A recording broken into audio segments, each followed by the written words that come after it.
Opa, meu nome é Lin e bem-vindos ao TimeNest. No vídeo de hoje eu vou analisar o primeiro filme de Dragon Ball Z, que muita gente viu, mas acabou não percebendo o tanto de referência bíblica que tem aqui. E tem desde aquelas que são bem fáceis de perceber, até aquelas que são mais escondidas. Nesse vídeo aqui eu vou explicar todas que eu percebi. E claro, como é de costume em análise de filme aqui no canal, vou analisar todos os outros aspectos do filme também, como animação, contexto e história. Mas enfim, já deixa seu like, se inscreve no canal e considere virar membro que me ajuda bastante. Bora logo pro vídeo. O nome do filme que eu vou analisar hoje é Dragon Ball Z, o filme. Sim, o nome é esse mesmo, tá? Originalmente ele não tinha um subtítulo porque ele foi o primeiro filme lançado de Dragon Ball Z. Só depois que foi acrescentado o subtítulo e ficou Dragon Ball Z Devolve-me Gohan, que é o nome mais conhecido aqui no Brasil. Em alguns casos você pode ver esse filme sendo chamado também de Dragon Ball Z A Zona Mortal. E todos esses nomes aí são oficiais, então você pode usar o que você achar melhor. O filme foi lançado em 15 de julho de 1989. E diferente dos filmes do Dragon Ball clássico que eu já analisei aqui no canal, ele não tenta ser uma releitura de Dragon Ball Z. O que ele faz é usar elementos de Dragon Ball Z para poder criar uma história original. Porque nos filmes do Dragon Ball clássico, eles literalmente refaziam as mesmas cenas do anime no filme. Eles só mudavam o contexto. Mas aqui não, o que você vai ver são cenas que lembram o anime, mas são completamente diferentes. E eu sinceramente prefiro desse jeito aqui, e é um padrão que todos os 13 filmes originais do Z vão seguir. Mas enfim, o grande vilão desse filme aqui é o Garlic Jr. E ele e seus capangas são chamados de demônios no filme. Lá pra frente, em uma saga filler, é revelado que na verdade eles são alienígenas, que são maquiadins que vêm do planeta Makio, mas no filme não tem nada disso, tá? É uma coisa que vem depois. Então ao longo do vídeo eu vou tratar o Garlic Jr. e os capangas dele como demônios mesmo, até porque isso daí colabora muito com a temática do filme e todas as referências bíblicas que eu vou citar mais pra frente. E bem, primeiramente eu quero falar que apesar da galera subestimar muito o Garlic Jr., não dá nada por ele, pra mim ele é um dos melhores passados de vilão dos filmes de Dragon Ball. O que na realidade nem é muito difícil, porque a maioria dos vilões tem um passado assim bem básico mesmo, ou nem tem passado, tá ligado? Tem uns que eles só aparecem e é isso daí. Mas o Garlic Jr. não, ele tem um passado até que bem elaborado e eu vou explicar ele pra vocês. Mas antes de eu explicar o passado do Garlic Jr., primeiro eu tenho que explicar uma história que a gente viu no próprio Dragon Ball clássico. No Dragon Ball clássico a gente viu que o Namekusei sem nome foi enviado para a Terra, e aí ele acabou subindo até o templo sagrado e encontrou o Kami-sama lá. Só que ele também descobriu, quando ele subiu lá, que Kami-sama estava morrendo. Então ele decidiu ficar por ali mesmo para poder treinar e poder suceder o Kami-sama no futuro quando ele morresse. Mas o Kami-sama não aprovava ele de jeito nenhum, porque ele sentia que no coração do Namekusei ainda existia o mal. E aí, para poder corrigir isso, o Namekusei usou seus poderes para poder expulsar a maldade do corpo dele. E essa maldade aí se transformou no próprio Piccolo Daimao, que acabou fugindo depois, e causou todo o caos que a gente viu lá no Dragon Ball clássico. Mas enfim, apesar do Piccolo ter fugido, agora ele não tinha mais maldade nenhuma no coração. Então, quando o Kami-sama morreu, o Namekusei sem nome se tornou o novo Kami-sama. Isso daí é o que a gente sabe com base no Dragon Ball clássico. Mas esse filme aqui aproveitou algumas brechas que tem nessa história para poder expandir ela e torná-la ainda mais interessante. Porque no filme é revelado que, além do Namekusei sem nome, tinha uma outra pessoa que também estava querendo se tornar Kami-sama.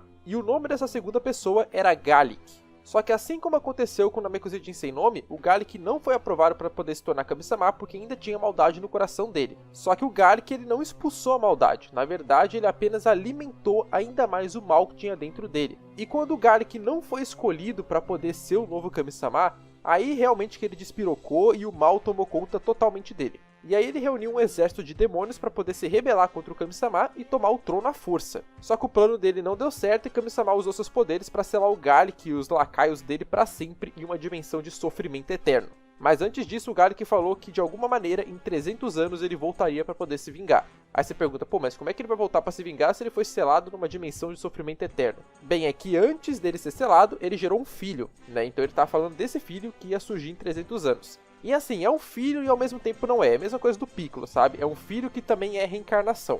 E esse filho, claro, é o Garlic Jr. E é aqui que vem a referência mais clara, assim, à Bíblia que tem nesse filme. Porque Kami-sama, caso você não saiba, significa literalmente Deus em japonês. É que aqui no Brasil eu acho que eles não quiseram colocar Deus para evitar polêmica, mas basicamente o Namekusei sem nome e o Galik estavam disputando o trono de Deus, para ver quem que ia se tornar o próximo Deus da Terra. E aqui nesse filme o Galik ele é a representação completa do Sete Pele, do Capeta, do Lúcifer. A própria aparência dele é muito similar às representações mais clássicas do diabo. E além dessa aparência dele, além dele comandar um exército de demônios, ele ainda comanda uma rebelião contra Deus porque ele queria tomar o seu trono. E isso daí é exatamente a mesma coisa que Lúcifer fez. E no final ele tem basicamente o mesmo destino do Lúcifer também, porque o Lúcifer, assim como ele, iniciou uma rebelião para tomar o trono de Deus, só que a rebelião dele foi inútil e ele e seus aliados acabaram aprisionados em uma dimensão de sofrimento eterno. E realmente não para por aqui, tá, as referências bíblicas, porque no decorrer do filme a gente vê que o Garlic Jr., né, ele nutre um ódio gigantesco pela humanidade. E ele quer fazer ela sofrer simplesmente porque a humanidade era amada por Deus. Então atacar ela é a mesma coisa que atacar a Deus. É por isso que o Garlic Jr. odeia tanto a humanidade nesse filme. Assim como esse também é o motivo do Lúcifer odiar a humanidade. Enfim, tem muitos paralelos aqui que você consegue pegar, e se você procurar bem, você deve achar bem mais do que eu achei. E tem mais referências à Bíblia ainda depois, tá, que eu vou comentar mais pra frente. Mas só queria realmente dizer que eu gostei bastante de como esse filme trabalhou o passado do Garlic Jr. Mas depois de tudo isso, agora sim a gente vai finalmente pra primeira cena do filme.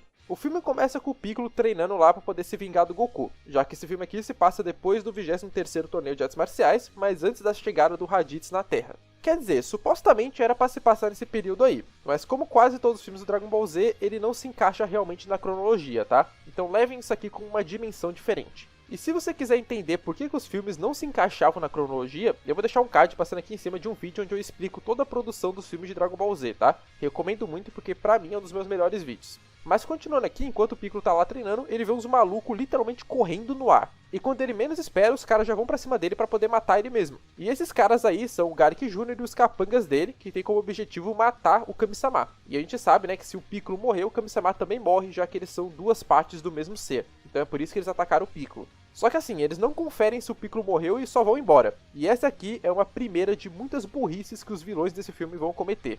Porque, sério, cara, os vilões desse filme só fazem besteira. Primeiro que não era nem para eles terem tentado matar o Piccolo agora, porque o outro objetivo que eles têm, além de se vingar de Kami-sama, é reunir as esferas do dragão. E isso acontece porque o Garlic Jr. ele quer pedir a imortalidade pro Shenlong. Só que assim, cara, quem criou as esferas do dragão foi o Kami-sama. Se ele morrer, as esferas somem. Então se eles realmente tivessem conseguido matar o Piccolo aqui, adeus esferas do dragão e adeus imortalidade. Aí você pode até tentar defender o Garlic Jr. falando, pô, mas o cara não sabia, pô, ele não sabia que se ele matasse o Kami-sama as esferas iam sumir. E bem, aí eu te respondo, ele deveria ter pesquisado mais sobre isso, porque tem muita gente que sabe sobre essa questão, mas beleza, é uma explicação aceitável, apesar de não justificar o fato deles não terem conferido se o Piccolo realmente morreu. E se você ainda não tá convencido que os vilões desse filme aqui são extremamente burros, é porque você ainda não viu a próxima burrice deles, que com certeza foi a pior que eles poderiam fazer. Porque eles estavam lá reunindo as esferas do dragão, e uma das esferas do dragão estava no chapéu do Gohan. E ao invés de só pegar o chapéu e ir embora, não, eles vão levar o Gohan junto com eles sem motivo nenhum. Sério, cara, eles não estavam atrás do Gohan, eles queriam só a esfera. Levaram o moleque junto de graça. E aí o que aconteceu? O Goku chegou lá, cadê meu filho, cadê meu filho? Os caras levaram, vou atrás deles, eles estão ferrados na minha mão. Então os caras provocaram aí a fúria do Goku, né? Então foi essa aí a maior burrice que eles poderiam fazer. E só uma curiosidade legal sobre essa parte é que a gente vê que o Gohan tá lendo um livro sobre insetos, o que acaba casando muito bem com o último filme de Dragon Ball que saiu, que é o Dragon Ball Super Super Hero, onde o Gohan, né, já adulto, ele tá criando um artigo científico justamente sobre insetos. Então é legal ver que realmente o que o Gohan estudava desde criança foi o que ele acabou trabalhando quando ele se tornou adulto. Mas enfim, quando eles levam o Gohan junto com eles lá pro castelo do Garlic Jr., o Garlic Jr. vai matar o moleque, só que ele sente o poder oculto do Gohan. Aí ele pensa, pois esse moleque aí tem um poder muito forte, cara, ele pode ser um subordinado muito bom no futuro. Não vou matar ele não, cuidem dele aí. E aí, enquanto o Goku não chega e eles não reúnem o resto das esferas do dragão, o Gohan fica andando ali no castelo do Garlic Jr. mesmo. E o castelo dele é bem foda visualmente, tá? Tem uma aparência que eu acho muito legal mesmo. Menos o trono do Garlic Jr. O trono do Garlic Jr. parece outra coisa. E o interessante é que no centro do castelo a gente tem uma árvore cheia de frutos. Frutos esses que o Gohan é avisado para não comer, mas que ele come mesmo assim. E já sabendo quanto esse filme se inspira na Bíblia, não me impressiona que isso aqui seja uma referência à árvore do conhecimento que ficava também no centro do Jardim do Éden.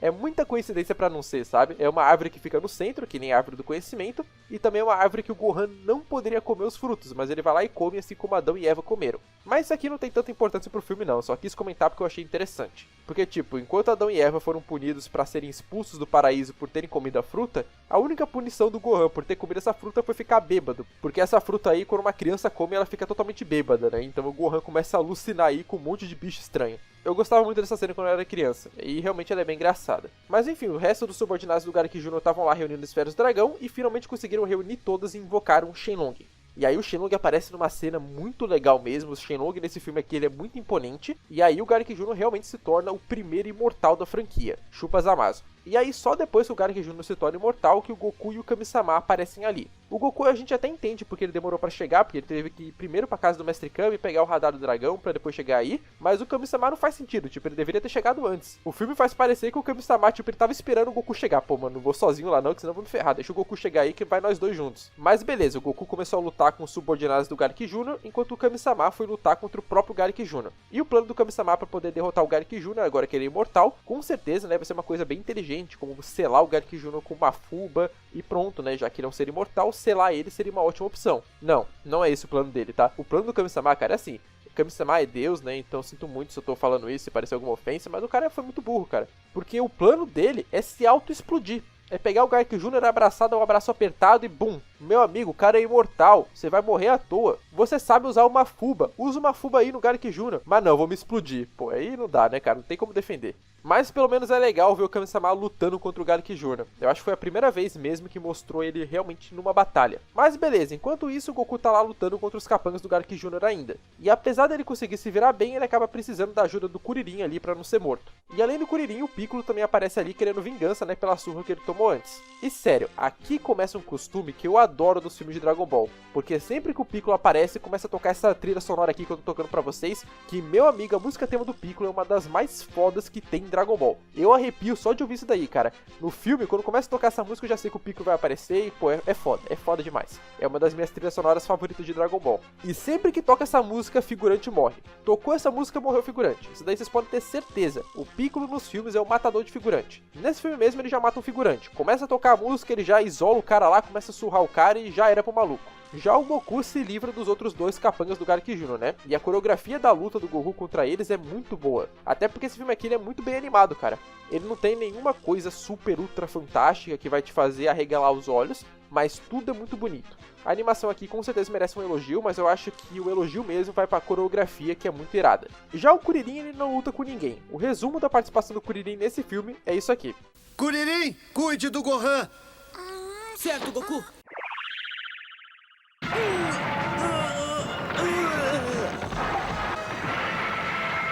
E como deu pra notar, né, o Kuririn só é um alívio cômico nesse filme. Inclusive, foi esse filme aqui que começou essa questão do Kuririn ser um alívio cômico. Porque o Kuririn, ele sempre foi um cara engraçado. Porém, ele nunca foi uma piada. Ele só era um cara que não era tão forte quanto os personagens principais, mas sempre estava ali nas batalhas e sempre era importante. Aqui nos filmes, não. Nos filmes, o Kuririn realmente é só uma piada o tempo todo. Como vocês viram aí, nem cuidar do Gohan ele conseguiu e ainda tomou uma mijada na cara. Eu não tô exagerando não, o Gohan mijou na cara do Kuririn. Então assim, apesar de eu rir pra caramba das cenas do Kuririn nos filmes de Dragon Ball Z, eu acho meio sacanagem com ele, cara, porque a galera só zoa tanto o Kuririn hoje em dia por causa dos filmes. E rapidinho aqui, tá? Caso você goste do Gohan desse filme, do Kuririn desse filme, tem os bonequinhos deles por apenas R$10,50 no link que eu vou deixar no comentário fixado. E além do preço, tá muito bom, se você clicar no link você ainda me ajuda. Mas é isso, vamos voltar pro vídeo. Mas enfim, agora que os capangas do Garlic Jr. foram derrotados, o Goku e o Piccolo se reúnem pra meter a porrada no Garlic Jr. também. Só que aí o Garlic Jr. toma o suco, né, fica gigantão, e aí ele que mete a porrada no Goku e no Piccolo. Só que aí depois o Goku e o Piccolo tiram as roupas pesadas que eles estavam usando, e aí eles que metem a porrada nele de novo. E aí eles acham que já derrotaram o Garlic Jr. e começam a sair na porrada eles dois mesmo, né, o Goku e o Piccolo começam a lutar ali. Só que aí enquanto eles lutam, o Garlic Jr. volta, né, já que ele é imortal, é claro que ele não morreu. E quando ele volta, ele usa a técnica mais poderosa dele, a Zona Mortal. Essa técnica abre um portal que suga tudo à sua volta para uma dimensão sombria, que ele mesmo disse que é como um inferno. Só que essa aqui, cara, foi a pior coisa que o Garlic Jr. poderia fazer, foi a burrice final dele. Porque assim, cara, o Garlic Jr. é imortal, então ele sabia que não ia morrer, então ele podia dar uma recuada, ficar escondido ali, enquanto o Goku e o Piccolo estavam lutando.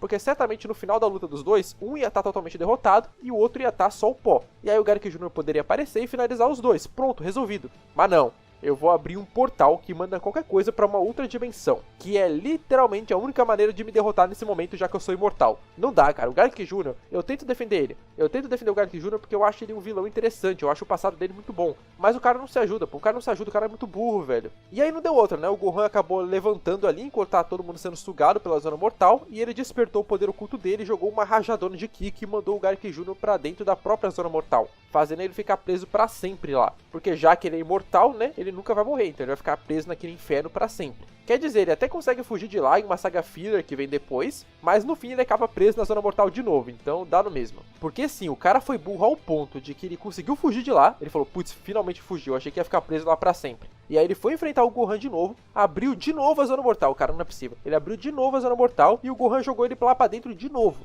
É aquele ditado, né? Errar uma vez é humano. Persistir no erro é burrice. Mas enfim, o filme acaba com todo mundo feliz. Menos o Garlic Jr., né, que tá condenado a ficar vagando pra sempre na Zona Mortal. E um detalhe que eu quero falar desse final aqui, que eu acho que a Zona Mortal é uma técnica muito maneira. A animação dela sugando o castelo eu acho muito bem feita, e aquele efeito dela quebrando como se fosse vidro é bem legal também. Mas o da hora mesmo desse final é a referência bíblica dele, que se conecta diretamente com a origem do Garlic.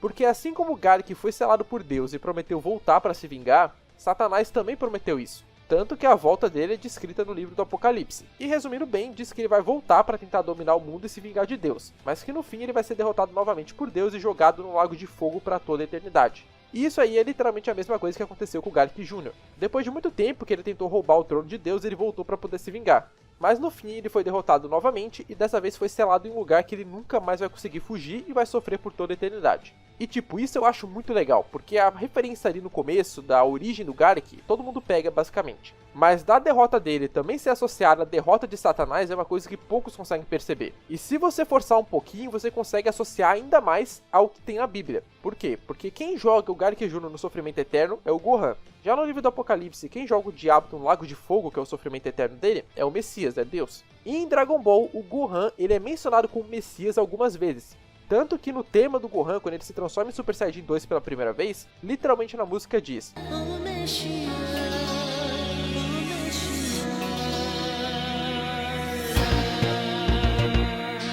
E tudo bem que essa música só veio existir muito tempo depois desse filme aqui, mas eu sinto que o Gohan sempre foi tratado assim como a esperança da Terra desde esta época. O próprio Piccolo considera ele a última esperança para poder enfrentar os Saiyajins quando eles chegarem na Terra. Então eu sinto que foi proposital. Eu sinto que a Toei sempre considerou o Gohan como aquele que seria o grande salvador, o Messias, né? Então ele derrotar o Garlic Jr. faz muito sentido. Então a história desse filme, né, resumindo bem, é a história de como o diabo foi selado depois de tentar roubar o trono de Deus, como ele voltou e como ele foi derrotado pelo Messias no final e condenado ao sofrimento eterno. Sério, eu adorei esse filme, eu sempre gostei dele, desde que eu era criança, é um dos meus filmes favoritos de Dragon Ball, mas depois que eu peguei ele pra poder reassistir e fazer esse vídeo, eu comecei a gostar ainda mais. Esse aqui com certeza deve ser um dos filmes mais subestimados de Dragon Ball. Não é um filme essencial, porque o que acontece aqui não é muito referenciado em outras mídias, então você só precisa assistir ele se você quiser mesmo, mas eu recomendo muito que você assista, cara, vale muito a pena. E só pra poder finalizar o vídeo eu quero comentar algumas curiosidades sobre esse filme aqui. A primeira é que assim como a maioria dos grupos de Dragon Ball, os Maquiadins têm seus nomes relacionados a um grupo de coisas, que no caso deles é especiarias. Os Saiyajins, por exemplo, são vegetais, a raça do Freeza é o frio e por aí vai. Garlic significa alho, Ginger significa gengibre, Sancho é referente a uma pimenta japonesa, e Nikki significa canela. Então você pode ver que todos eles são especiarias mesmo. E o mesmo se aplica também aos capangas do filho do Garlic Jr., mas não vou trazer eles aqui não. Mas eu queria comentar um pouco do Nikki, porque eu não achei um momento no roteiro pra poder comentar sobre ele, mas eu vou te falar que eu fiquei com a maior pena do Nikki quando ele morreu. Ele é muito engraçado, no filme, mas mereceu, né? Tentou matar o Goku, aí se deu mal. E outra curiosidade legal é que os poderes de luta dos personagens desse filme apareceram em um folheto lá do filme do Turles. Todos os 3 capangas do Garlic Jr. tinham em volta de 350 de poder de luta, o que eu acho até bem aceitável, isso aqui faz sentido. Já o Garlic Jr. em si tinha 1450 de poder de luta, o que aqui eu já acho que não tem sentido, sabe? Porque ele é tecnicamente tão forte quanto o Raditz, mas acabou perdendo pro Goku e pro Piccolo em força bruta, o que não faz tanto sentido. Indo agora para as aparições do Garlic Jr. nos jogos, não foram muitas, mas até que ele apareceu bem mais que os vilões dos filmes do Dragon Ball clássico. Primeiramente, né, claro que ele aparece tanto no Dokkan Battle quanto no Dragon Ball Heroes, né, porque lá tem todos os personagens que você pode imaginar. O Garlic Jr. também aparece no Budokai Tenkaichi 2 e no Budokai Tenkaichi 3. Muita gente deve conhecer ele, inclusive, por causa desses jogos. E ele também aparece brevemente no jogo Dragon Ball Z The Legacy of Goku 2. Mas é bem rápido mesmo, tu nem chega a enfrentar ele, e ele só é citado, ele nem chega a aparecer mesmo. E por fim, num jogo muito antigo de Dragon Ball Z, apareceu o Garlic Jr. e os capangas dele, que é o Dragon Ball Z Assault Saiyan, que muito provavelmente só tem o Garlic Jr. porque deve ter sido lançado perto do lançamento do filme. E como vocês podem ver, ele realmente não aparece muito nos jogos. Mas por que isso acontece? Bem, é porque ele não é popular. Mesmo tendo um passado muito bem feito, o design do Garlic Jr. pra mim é muito ruim. Ele é bem genérico e bem esquecível, então a galera tende a nem lembrar dele depois de tanto tempo. Se ele tivesse um design mais parecido com o dos capangas dele, que realmente tem designs muito bons, eu acho que ele ia ser mais lembrado. E até o próprio design do Garlic Pai, né, o Garlic lá que parece o diabão, esse design é da hora. Se fosse um design assim no filme, eu acho que a galera ia lembrar bem mais. Inclusive o Garlic Jr. bombado foi inspirado no Hulk, a aparência dele no caso, né? ele fica mais esverdeado, fica bombado, fica só com as calças ali, e a forma pequena dele é justamente para dar um contraste com a forma bombada. Mas eu acho que eles não deveriam ter se inspirado no Hulk aqui não, porque ficou bem nada a ver. Isso aqui que acabou prejudicando a popularidade do Garlic Jr. E a última curiosidade que eu quero passar nesse vídeo aqui é que esse filme aqui ele não tem uma música tema. Ele é o único filme de Dragon Ball Z que não tem uma música que foi criada só pra ele. A música que toca nesse filme aqui é as músicas do próprio Dragon Ball Z mesmo, né? Xalá, Retxalá e aquele encerramento lá do Gohan correndo no planeta que fica girando. Mas enfim, muito obrigado a todo mundo que chegou até aqui, e eu só queria que vocês comentassem se vocês já tinham percebido essas referências bíblicas antes do filme do Garlic Jr. E se você tiver percebido uma que eu não percebi, seria muito legal também que você pudesse comentar ela. E claro, muito obrigado a todos os membros do canal. Vocês estão me ajudando muito de verdade e só me motiva cada vez mais a trazer mais vídeos pra vocês. Podem ter certeza que vou honrar o investimento que vocês estão fazendo aqui. Mas é isso, muito obrigado a todo mundo que assistiu até aqui e falou!